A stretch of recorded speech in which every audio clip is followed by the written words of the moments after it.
The Victoria Shamrocks are a vastly different squad from the one that was swept in the first round of the WL playoffs last year. Turnover among the troops includes last year's captain Nick Inch as well as the sniper Reese Dutch. But fear not, Rocks fans, new coach Bob Hayes doesn't believe in early playoff exits. But the Rocks did benefit from an early playoff exit. The Edmonton Rush scored a huge upset in the NLL playoffs over the Calgary Roughnecks, meaning Hayes will have Jeff Shattler and Dan McRae in the lineup in time for next weekend's season opener in Burnaby. They may leak a few goals with the loss of Dutch, but a lineup featuring Shattler and Corey Small will bring ample offense while Team Toughness makes a return to Bear Mountain Arena.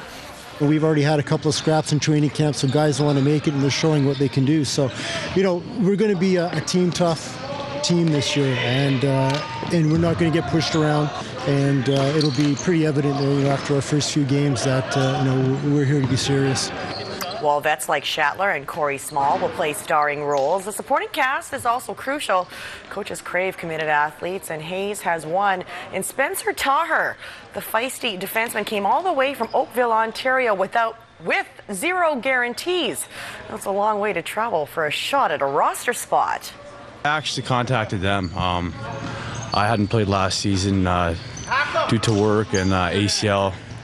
I had surgery, so just rehabbing it and do whatever, take face-offs, gritty, play defense, transition, whatever needs to be done. It brings a little bit of grit, a little bit of character, and probably some other intangibles that are part of that I can't wait to see him in the lineup and see what he brings. Well, after missing the playoffs the past two seasons by tiebreakers, the Nanaimo Timbermen are more motivated than ever to hit the floor running. They open their season on May 20th at Frank Crane Arena against the Langley Thunder. The T-men will be without some of their top players to start the season, players who are still wrapping up the season with the NLL.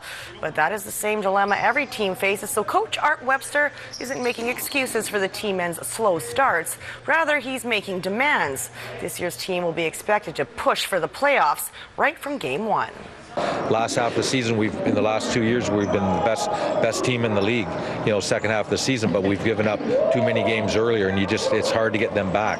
So I'm going to be stressing that the first 4 or 5 games are huge for us. To move on to where we want to be. Should be quite attainable goal to be in the playoffs this year. Just got to make sure every game we've got our heads on the whole game, and we'll be in the playoffs. The T-men will be without one of their biggest offensive weapons this season. Former league MVP Lewis Ratcliffe was traded to Langley just a few weeks ago, but a couple of junior snipers will be making the jump to the senior circuit and are expected to fill Lewis's shoes by filling the net. More on those Timberman rookies coming up during Vancouver Island Report. Vancouver Island Raiders are holding their annual training camp this weekend in Nanaimo, spring training camp, and 96 players have been invited to audition to play for the 6-time defending BCFC champions. Despite more than 40 veterans in camp, Coach Matt Blocker says all roster spots are up for grabs, except for one. Really excited to see this jersey and the same name bar on it, and not having to rip it off and give this jersey to anyone else. So once again, for number 16 to throw that on there, Jordan Yance. Coach Snoop is breathing a little easier after having the best arm in junior football sign on the dotted line for another season with his VI Raiders. Jordan Yance has agreed to try to lead the Raiders to another CJFL title in his final year of eligibility. The Raiders were awfully close to losing the 2-time defending league MVP to the varsity system. UBC, the University of Manitoba, University of Alberta, and the University of Regina were a handful of CIS schools that wanted number 16 in their lineup next season. Well, up until last week, Coach Snoop thought he had a vacancy under center. It was right there, and but at the end of the day, it's really tough to leave something that you've built a family and built a brotherhood, and after 4 years of straight family and straight football with this group of guys, it's tough to leave comfortable shoes. Well, I was really close. As a matter of fact, like I said, we felt he was gone, and he felt he was gone, and there wasn't a very big percentage of him going to be back playing junior football, and at the end of it, for his reasons, he made his decision with his family, and like I say, when we got that phone call to come meet and sit down with us, I wasn't expecting good news, I can tell you that. Well, the Raiders won't lose Yance this season, but they may have to share him with the BC Lions.